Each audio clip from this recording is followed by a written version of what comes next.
오늘 말씀은 12장부터 연결되어 오고 있는 정결의식의 마지막 말씀이죠. 부정하니라 하는 말씀과 정결해야 된다, 깨끗하게 할지라 이런 말씀이 반복돼서 나오고 있습니다. 정결하다는 건 뭘까요? 왜 정결해야 되는 겁니까? 우리 정결의 비밀, 우리의 믿음과 우리 신앙 가운데 정결의 비밀이 열리는 오늘 이 시간이 되기를 주의 이름으로 축원합니다. 아멘. 우리 오늘 본문 말씀을 보면 2절 말씀에 이스라엘 자손에게 말하여 이르라 이렇게 되어 있습니다. 자손이라고 되어 있는데 아들이죠. 베네라고 하는 이스라엘의 아들들에게 말하여 이르든지 누구든지 그의 몸에, 누구든지라는 말이 이쉬라는 말입니다. 이사흐라는 말과 대별되는 남자들에게, 남자들의 몸에, 그래서 이 규례가 남자들에 관한 것임을 알 수 있죠. 유출병이 있으면 그 유출병으로 말미암아 부정한 자라. 유출병이라고 얘기했는데, 그래서 우리 이 레위기 15장 본문은 유출병에 관한 말씀이다 이렇게 알고 있죠. 유출병이라고 하는 말, 그 말의 느낌 그대로 이것이 무슨 성병에 관한 규례처럼 들려요. 성병을 규제하는. 그런데 이 유출병이라고 하는 오늘의 말씀에 더 씌워져 있는, 사실은 종교의 색깔이 더 씌워져 있는 것이죠. 오늘의 본문에 관한 말씀은 성병에 관한 말씀이 아니라 성에 관한 말씀입니다. 성생활에 관한 말씀이죠. 그런데 이 말씀을 사실은 성병에 관한 말씀인 것처럼 터부시하는 그런 말씀의 색깔이 덮여져 있는 것입니다. 오늘 말씀에 담겨진 참된 뜻이 뭘까요? 유출병이라고 해석이 되어 있는데, 유출병이라는 말이 조부라는 말입니다. 자부 이런 말인데, 조부라는 말이 원형이에요. 조부라는 말은 flow, 흐른다라는 말입니다. 흘리면, 쏟으면 이런 말이죠.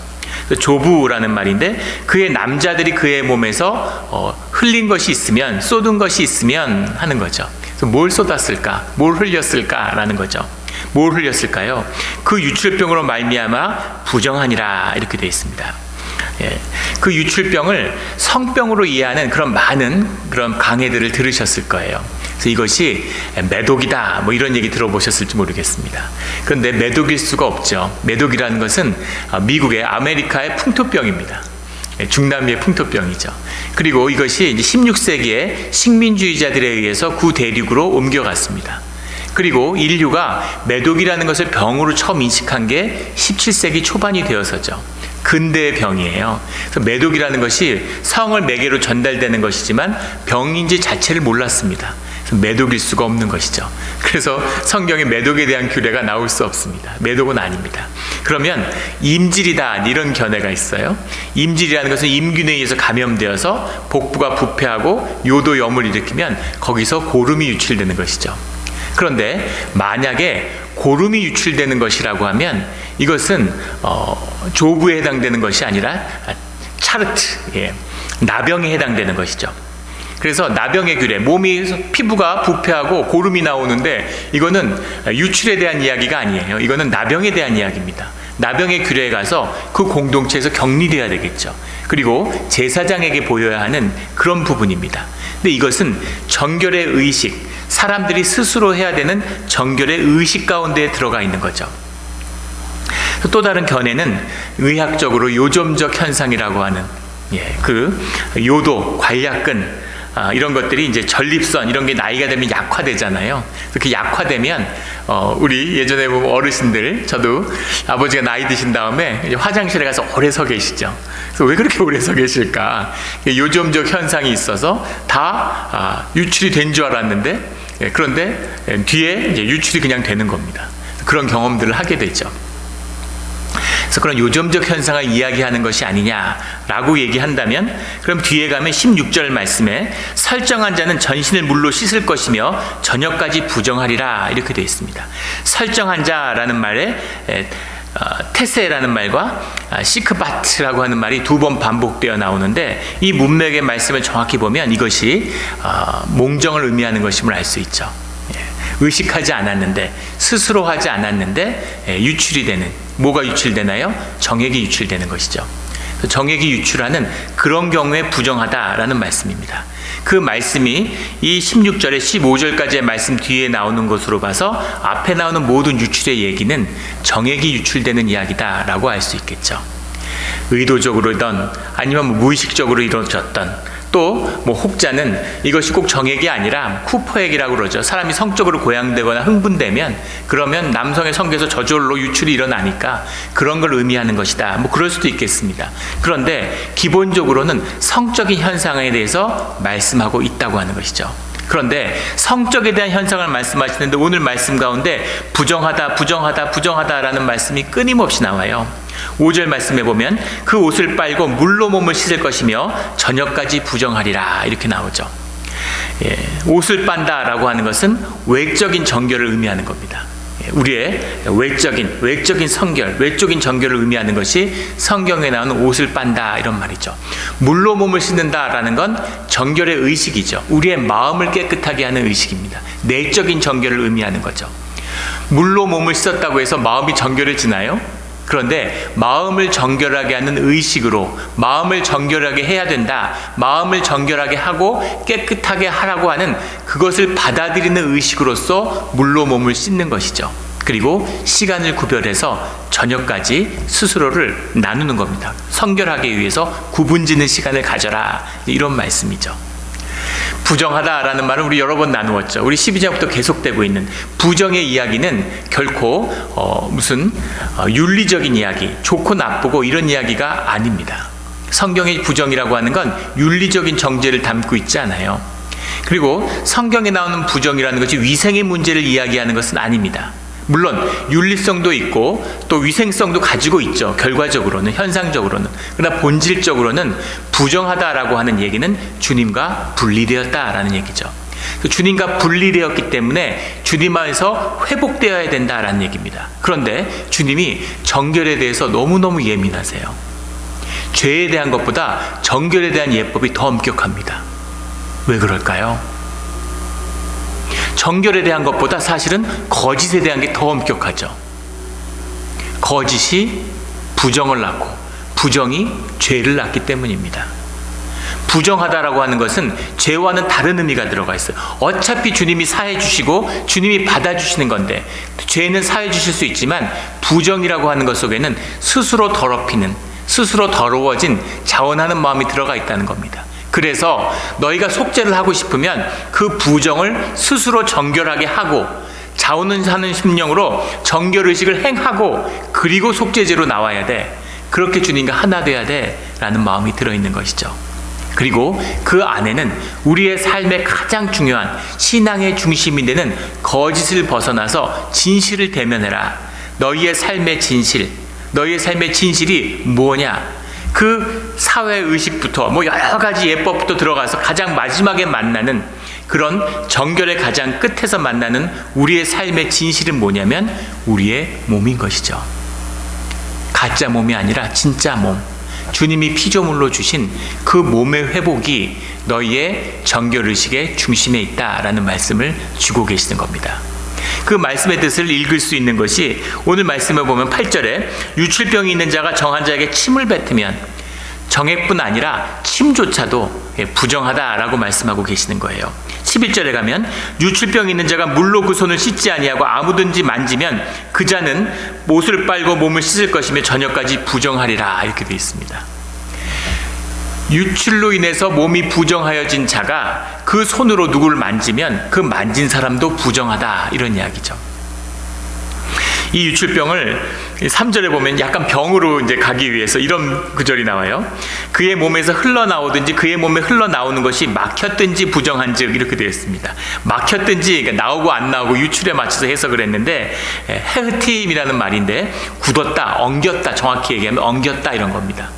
몸에서 체액이 흘러나왔는데 그것이 흐르고 있든 간에 아니면 이미 말라서 눈에 안 보이든가 있는지 없는지도 모르든 간에 그건 상관없어. 만약에 체액이 유출됐다면 그럼 부정한데 그 부정한 사람이 손으로 만진다고 누가 부정해집니까? 부정이 뭔데? 이해할 수가 없죠. 그 부정이라고 하는 것은 우리 존재에 관련된 문제구나. 육의 문제가 아니라 존재의 문제구나. 가짜 몸, 살코기에 대한 얘기가 아니라 우리의 존재의 몸에 관한 이야기구나 하는 것을 느낄 수 있죠.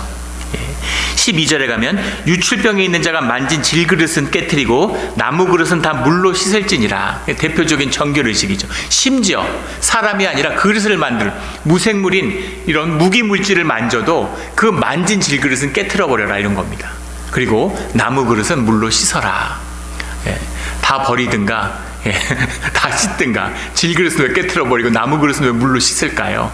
주님이 우리를 정결케 구분하게 하는 의식인 거죠. 정결의 의식입니다. 그것을 통해서 너희가 정결하는 마음을 받아야 된다라는 거죠. 그 절정이 18절에 있는 남녀가 동침하여 설정하였거든 둘 다 물로 몸을 씻을 것이며 저녁까지 부정하리라 라는 이 말씀이죠. 남녀가 그런 성적인 결합을 해서 그런 가운데 이루어진 유출이라 할지라도 그것도 부정하니 몸을 씻어라, 이런 얘기입니다. 부정하다는 의미, 여전히 뭔가 정죄하는 느낌으로 오시나요? 더럽다는 느낌입니까? 나쁘다는 의미일까요? 남녀가 같이 부부가 이루어서 남녀가 함께 성적으로 결합하는 것이 부부의 관계의 중심 가운데 있는데 이것을 부정하다고 얘기하는 그 뜻이 무엇이겠어요? 여기서 부정하다고 하는 의미가 뭡니까? 하나님께로부터 분리되어 있으면 안 돼, 이런 의미죠. 하나님 안에서 회복돼야 되는 역사야, 이 얘기입니다.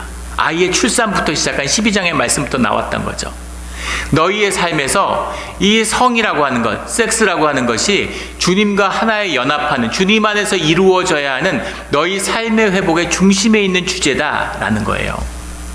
아이를 낳는 것도 마찬가지고 공동체의 생활도 너희 삶의 필수적인 거야. 가장 소중한 것이고 그것이 너희한테 회복되어야 돼.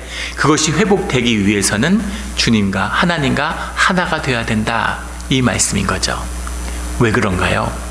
이 말씀이 왜 그렇게 중요한 것입니까? 또 왜 이 말씀을 자꾸 회피하고 본질을 흐리려고 할까요? 종교는 터부시하고 죄악시하고 억누르려고 하고 억압하는 것이죠. 그런데 주님이 말씀하시는 성에 대한 본질은 무엇이냐는 겁니다. 여기서 물로 씻어라, 물로 씻어라 하는데 우리는 요즘에 생각하면 뭐 샤워하고 특별히 뭐가 없어도 그냥 샤워하잖아요. 그런 시대가 아니죠. 광야의 사막입니다. 몸을 물로 씻는다는 건 보통 일이 아니에요. 이 의식이 얼마나 엄중하고 얼마나 전심전력을 다한 그런 정결의 예법인가 하는 것을 보여주고 있는 거죠. 그렇게 씻는 정결한 마음으로 주님 안에서 이루어져야 하는 사건이다라는 거죠. 그럼 성이 무엇이길래? 성의 신비에 대한 순전함을 회복해야 된다라는 거죠. 그 정결함을 회복해야 된다라는 겁니다.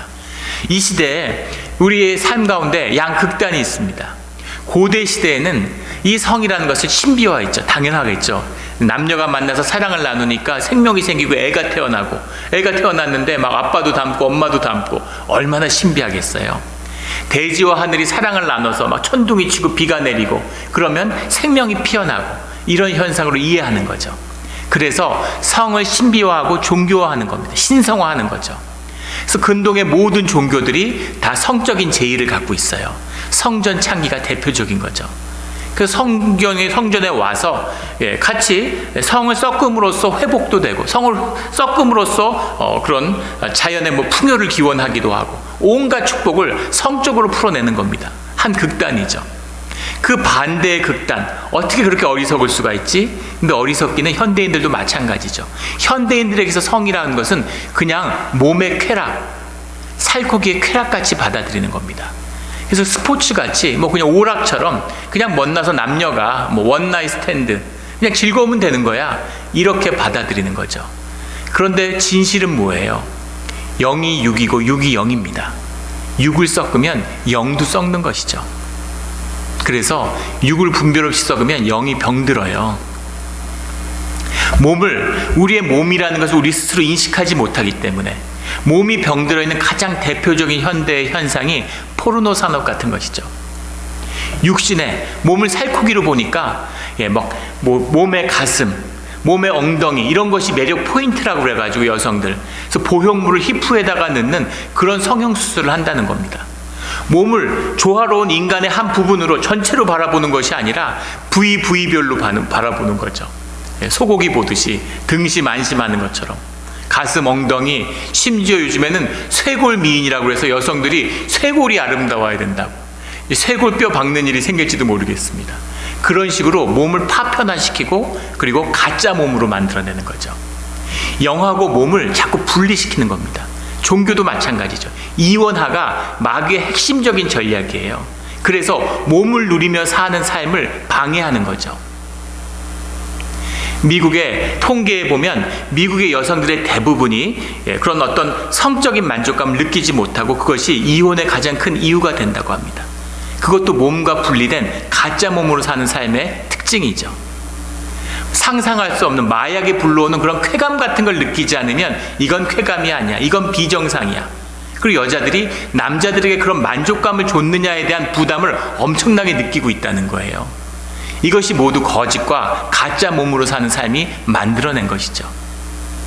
턱없는 우울감에 시달리고 폐쇄공포증에 시달리고 거식증에 시달리고 몸이 배고프면 음식을 넣어야 되잖아요. 음식을 못 넣는 겁니다. 몸을 못 먹으면 반발을 해가지고 다 개워내는 겁니다. 영이 병드니까 몸을 다스리질 못해요. 이런 가짜 몸을 만들어내는 것, 이것이 현대의 병리죠. 그런데 고대 성의 신비화도 아니고 현대의 그런 가짜 몸의 육체의 쾌락화도 아니라 너희에 있는 몸과 영이 하나 돼서 남녀가 하나 되는 그 성의 기쁨, 그것을 회복해야 되는데 그 기쁨은 주 안에서 회복되는 거다. 주님 안에 있는 것이다. 애를 낳는 것도 그냥 고통스럽고 고생하는 게 아니라 주님 안에서 축복으로 이루어져야 되는 일이다 라는 말씀의 뜻을 담고 있는 겁니다. 이게 오늘의 말씀의 본질이죠. 우리가 주중에 나누었던 아가서의 말씀이 있어요. 아가서 4장에 보면 아가서 4장의 말씀을 강의하고 이러면은 목회자도 참 민망하죠. 우리가 이미 종교의 세례를 받아가지고 성을 있는 그대로 아름답게 받아들이는 게 어색해요. 아가서의 말씀을 읽는데 제가 강의를 하면서도 저 같은 사람조차도 그런 어색함을 느끼고 약간 민망함을 느낍니다. 오늘 한 여인, 솔로몬 왕이 이 술람미 여인에 대한 자신의 마음을 표현하는 이 표현들을 한번 보세요. 4장 3절에 보면 아가서 내 입술은 홍색실 같고 내 입은 어여쁘고 너울 속에 내 뺨은 석류 한쪽 같구나 이렇게 얘기합니다. 5절에 가면 내 유방은 백합화 가운데서 꼴을 먹는 쌍태 어린 사슴 같구나. 가슴의 아름다움을 이야기하는 것이죠. 11절에 가면 내 신비와 내 입술에는 꿀방울이 떨어지고 내 혀 밑에는 꿀과 젖이 있고 내 의복의 향기는 레바논의 향기 같구나. 그래서 이런 거 다들 그냥 담담하시네요. 이런 걸 막 이렇게 너무 대놓고 얘기하면 어색한 거죠. 우린 유교 문화의 세례도 받고 또 종교의 세례를 받아서 더블로 세례를 받았습니다. 어색하고 불편한 거예요. 그런데 그 아름다움을 마음껏 누리는, 그 기쁨을 마음껏 누리는 그 삶, 그 몸, 그 생명이 너희에게 있다는 거죠. 그래서 몸을 함부로, 성을 함부로 쓰면 안 돼. 주 안에서 정결하게 써야 되는 거야. 그래야 하나님의 복, 하나님의 생명의 축복이 그 안에서 열린다.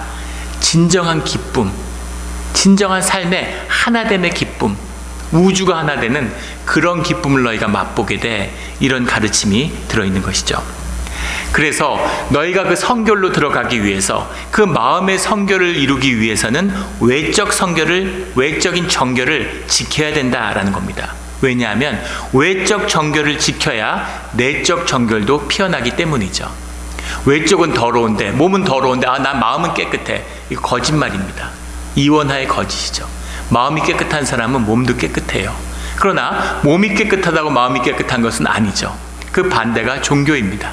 바리새인들 같은, 한없이 정결해 보이고 한없이 율법을 지키는 것 같지만 마음에서는 율법을 하나도 지키지 않고 본질을 잃어버린 자들이죠. 예수님이 떡을 먹는데 손도 안 씻고 떡을 먹습니까? 라고 예수님을 공격하는 그런 어처구니 없는 일이 벌어지는 것이죠. 이원화입니다. 하나 되는 정결, 하나 된 우리의 몸과 우리의 마음을 하나 되게 만드는 것이 정결의식이다라는 뜻이 들어있는 것이죠. 그래서 성결해야 된다, 너희가 정결해야 된다라는 것이 말씀의 가르침입니다. 그런데 왜 이 말씀을 그렇게 강조하실까? 이 말씀의 의미가 뭐길래 이렇게까지 정결을 강조하실까라는 거죠. 왜냐하면 오직 성결을 통해서만 묵시가 열리기 때문이에요. 주님의 묵시와 계시를 받는 유일한 비밀이 우리의 몸의 성결을 통해서입니다. 이게 무슨 말일까요? 우리 교인 중에 아직 그런 분은 없는데 교회에서 사역을 하다 보면 그런 분들을 종종 만납니다. 한국에서 그런 분을 자주 구원파의 영향 때문인지 모르겠는데 그런 질문을 자주 받아요. 와서 목사님, 제가 진짜 구원 받았습니까? 그걸 제가 어떻게 아나요? 제가 거듭났나요? 제가 거듭나는 걸 어떻게 알 수 있을까요? 이런 질문을 하는 분들을 종종 만나게 됩니다. 구원파가 구원에 확신이 없으면 크리스찬이 아니라고 막 공격을 해서 그런지 그런 의문에 시달리는 분들이 있어요. 그럼 제가 그렇게 말씀을 드립니다. 그런 질문을 갖는 것은 거듭났느냐, 구원받았느냐라는 질문을 갖는 것은 거듭났고 구원받지 않았다는 증거라고 말씀드렸어요. 당연하지 않. 그런 분 보셨어요? 제가 태어났습니까? 제가 태어나지 않았습니까? 태어났습니까? 그렇게 궁금증을, 내가 살아있습니까? 죽었습니까? 이걸 궁금해하는 사람이 있나요? 살아있는 사람은 살아있는 거예요. 내 존재가 있는데, 태어나지 않았는데 내 존재가 왜 있겠습니까? 말 자체가 안 되는 것이죠. 질문 자체가 안 되는 거예요. 내가 살아있는데, 내가 믿음을 갖고 있는데 믿음을 내가 갖고 있을까라는 것에 대한 의구심이 드는 겁니다. 왜 의구심이 들까요? 내가 믿음이 있는데 문제는 하나님은 영이시라는 거예요. 우리가 경험하고 우리가 감각으로 만나고 예수님처럼 와서 예수님 따라다니면서 같이 떡 먹고 이러면 무슨 믿음에 문제가 있겠어요? 주님은, 하나님은 영이신데, 성령도 영인데 나는 육이잖아요. 육 속에서 주님, 물론 영적인 교통이 있지만 내 삶 가운데, 현상 가운데 경험할 수 없는 주님에 대한 갈증과 그 어려움이 있는 거죠. 믿음이라고 하는 것은 주님과 하나 됐다는 얘기인데, 영이신 주님과 육을 입고 있는 우리가 어떻게 하나 돼요? 그 하나됨을 우리가 어떻게 경험하고 믿음을 가질 수 있느냐는 겁니다. 물론 주님을 봤다는 사람도 있고, 주님을 만났고 주님하고 손을 잡고 춤을 췄다, 이런 분도 만나봤습니다. 그런 분들 조심해야죠. 주님이 물론 그렇게 하실 수 있습니다. 오실 수도 있고, 천사를 보내실 수도 있고, 나귀가 말을 할 수도 있겠죠. 그러나 그 무엇을 했던 간에 주님의 임재와 계시라고 하는 것은 우리 속에서 경험한, 우리 경험 속에 당신을 제한하는, 우리의 경험 속에서 이루어지는 일이라는 거예요. 주님은 초월이시잖아요. 주님은 영이시잖아요. 그 주님을 우리가 경험을 뛰어넘어서 하나로 만난다고 하는 의미가 뭐냐는 거죠. 그게 뭐겠습니까? 우리의 믿음이라고 하는 것, 우리의 영이 열렸다는 것은 무엇이냐면, 우리의 현상 가운데 흘러가고 있는 주님의 섭리, 우리의 현상 속에서 선포되고 있는 말씀의 묵시를 내가 만나고 보는 것입니다. 그게 우리의 믿음이에요. 그게 믿음 생활입니다. 그래서 그게 보이고 그게 열려야 되는 것이죠. 근데 그게 보이지 않는 겁니다. 왜 보이지 않을까요? 성결하지 못하기 때문이죠. 부정하기 때문입니다. 부정하다는 게 무슨 얘기예요? 샤워 안 했다는 얘기입니까? 아니죠. 마음속에 욕심이 가득하다는 얘기입니다. 육적인 욕망, 살코기로 사니까, 육으로 사니까 욕심이 일어나요. 욕심이 가득하면 눈이 멉니다. 현상만 보여요. 눈이 밝아져서. 장기 바둑 이런 거 두실 줄 아나요? 장기 바둑 둘 때 보면 옆에서 훈수 한번 둬 보셨습니까? 장기, 내 순수 아니라서 옆에서 남들이 장기 두는 걸 보면 수가 그렇게 훤히 보입니다. 왜 이렇게 바보같이 그걸 못 봐? 옆에서 얘기하고 싶어서 못 견뎌요. 눈에 뻔히 보이는 수인데 그걸 못 보는 거예요. 10수, 20수 앞이 보이는데 한 수 앞을 못 보는 겁니다. 그걸 두는 사람은 장기 실력이 없어서 못 보나요? 바둑 실력이 없어서 못 보나요? 왜 못 보나요? 안에 욕심이 있기 때문에 못 보는 거죠. 이겨야 되니까. 꼭 이겨야 되니까. 그래서 눈이 멀고 보이지 않는 겁니다. 이 육적인, 이 욕심을 덜어내고 나면 그럼 눈이 열려서 보이는 거죠. 눈이 열려서 보이고 그 성결함을 유지하면 주님과 하나 되는 지혜가 우리의 생명이 자라나는 겁니다. 왜 주님이 우리가 자꾸 하나 되라고 하겠어요? 주님과 하나 될 때만이 우리의 생명이 자라나기 때문이에요. 이것이 성결의 비밀입니다. 그래서 신앙의 끝에서 성결을 만나게 되는 거죠. 성결의 시작이 신앙대 시작되지만 그 성결의 끝, 그 신앙의 끝에서, 믿음의 끝에서 성결이 이루어지는 거죠. 그 말씀을 잘 보여주고 있는 예가 다니엘서의 말씀입니다. 다니엘서 1장에 가면 1장 8절에 이런 말씀이 나오죠. 다니엘은 뜻을 정하여 왕과 음식과 그가 마시는 포도주로 자기를 더럽히지 아니하리라 하고, 자기를 더럽히지 아니하도록 환관쟁에게 구하니. 지금 바벨론의 노예로 끌려왔어요. 그런데 왕 앞에 나갈 기회를 잡은 겁니다. 우리가 대기업에 입사했는데 내가 애플에 취직했는데 애플 회장이 나를 만나자 그러면 어떻겠습니까? 아마 잠이 안 올 거예요. 얼마나 자기를 잘 보이고 싶고, 기회잖아요. 일생의 기회고 자기의 모든 것을 보여주고 어쨌든 눈에 들고 호감을 사기 위해서 정말 최선을 다하겠죠. 근데 이 10대 소년인 다니엘이 바벨론의 노예로 끌려왔어요. 파리 목숨만도 못한 겁니다.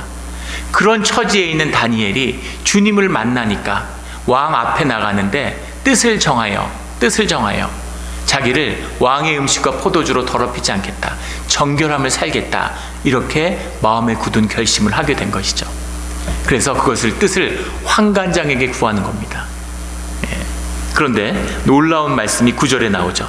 하나님이 다니엘로 하여금 환관장에게 은혜와 궁유를 얻게 하신지라. 환관장에게 그 뜻을 표했으면 환관장에게 벌을 받거나 환관장에게 괴롭힘을 받거나 환관장의 손에 죽어야죠. 그런데 그 뜻을 환관장에게 밝히니까 하나님의 역사 가운데서 환관장에게서 은혜와 긍휼을 얻게 하신지라. 이게 다니엘의 긍휼의 성결의 비밀입니다. 그 말씀이 쭉 이어지면 20절에 이렇게 돼요. 왕이 그들에게 모든 일을 묻는 중에 그 지혜와 총명이 온 나라의 박수와 술객보다 10배가 나은 줄을 아니라. 그래서 그 정결함 가운데 왕을 만나니까 왕하고 대화를 나누는데 왕이 충격을 받는 거죠. 그 시대의 술객 박수라고 해석하니까 그 시대 최고 학자들입니다. 미국의 대통령이 있는데 무슨 FRB, IMF, 세계은행에 있는 무슨 세계 최고의 석학들, 경제 전문가들, 이런 사람으로부터 그 조언을 받지 않겠어요? 근데 그런 사람들을 보다 얘기 듣는 것보다 이 다니엘, 이 소년한테 듣는 이야기가 더 지혜가 있고 세상에 대한 명철이 있고 세상을 확실하게 보여주는 것이죠. 그 지혜가 어디서 나왔을까? 얘는 도대체 누굴까? 이 지혜가 어디서 왔을까요? 타고났을까요? 다니엘의 성결이 이루어내는 생명이 자라나는 비밀을 보여주고 있는 거죠. 그리고 그 지혜의 열매가 무엇이냐면 21절에 나오는 다니엘은 고레스 왕 원년까지 있으니라 하는 이 말씀이죠. 바벨론의 신하로 살고 바벨론에서 일을 하며 살았습니다. 바벨론에 유익을 끼쳤죠. 그런데 하나님의 나라가 회복되고 예루살렘이 회복되는 꿈을 주님이 다니엘에게 보여주신 거죠. 그 다니엘이 바벨론이 끝나고, 물론 예루살렘이 회복되는 것을 보지 못했지만 예루살렘의 회복이 시작되는 고레스 왕의 원년까지 다니엘이 육신을 입고 그 일의 시작을 보게 된 것이죠. 그 주님의 소명을, 주님의 섭리를 이루는 그 끝에 그 입구까지 가서 그 모든 일이 성취되는 그 브릿지, 그 중보자의 역할을 다니엘이 이 땅에서 잘 행했다는 겁니다.